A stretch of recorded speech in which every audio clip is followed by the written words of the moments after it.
the Society of Exploration Geophysicists celebrates its 75th anniversary. SEG is an organization of more than 20,000 members from more than 100 countries, and it continues to facilitate the exchange of ideas among geophysicists.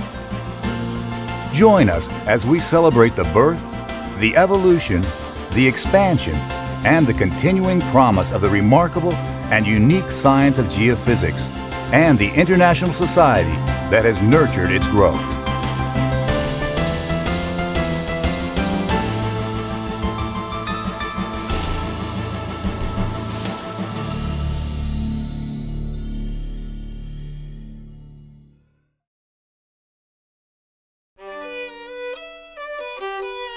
A century ago, hydrocarbons had become essential to growing industries, growing economies, growing societies. This new source of energy, which had been used primarily for lighting, was being applied to power generation, heating, and transportation. A century ago, the oil industry was really establishing its roots in the Southwest and with a series of discoveries of major fields. At the same time, the oil industry was making a great transition from being a supplier or merchant of lighting, which is what Standard Oil and John D. Rockefeller had made his great fortune on, to being a supplier of fuel, and in particular gasoline, for these new contraptions that were appearing, the automobile. Back then, finding these hidden resources was more a matter of luck than science.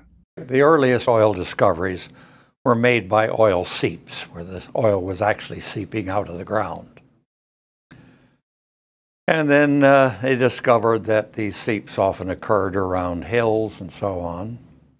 And so they decided they would, the first wells were put down on the top of hills. Here in Texas, our first big discovery was Spindletop, which is a nice big hill. Then there were a lot of other hypotheses. People observed that oil was accumulated where you had a stream coming down and it bent and made a deviation in its course. And so we had a period of what's called creekology. Back then, people looked for surface indications, and it was much more a happenstance. Just the science was really just getting going. But as the 20th century progressed, scientists developed methods that removed much of the guesswork. You know, they were running out of obvious surface structures, so they needed this black box method somehow or another to tell them where to put the next hole.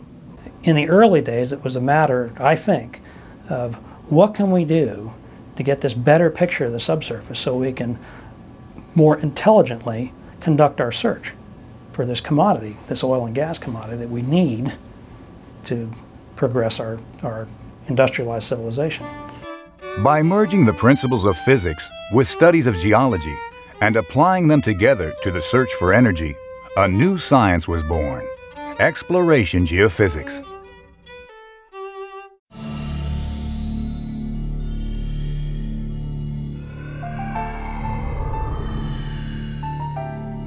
When we tell students what geophysics is, we tell them it's a blend of geology and physics and mathematics and computer science and electrical engineering and probability and statistics, that it's a real hybrid discipline. It's a science that involves a number of different techniques. The most popular and probably the biggest related to the petroleum industry is the seismic method. But it also includes a lot of other things like magnetics, electrical methods, electromagnetic methods, gravity. If you look at the history of oil exploration, all of the first discoveries were made using gravity. And up until the 1920s, 1930s, gravity was the tool for finding oil.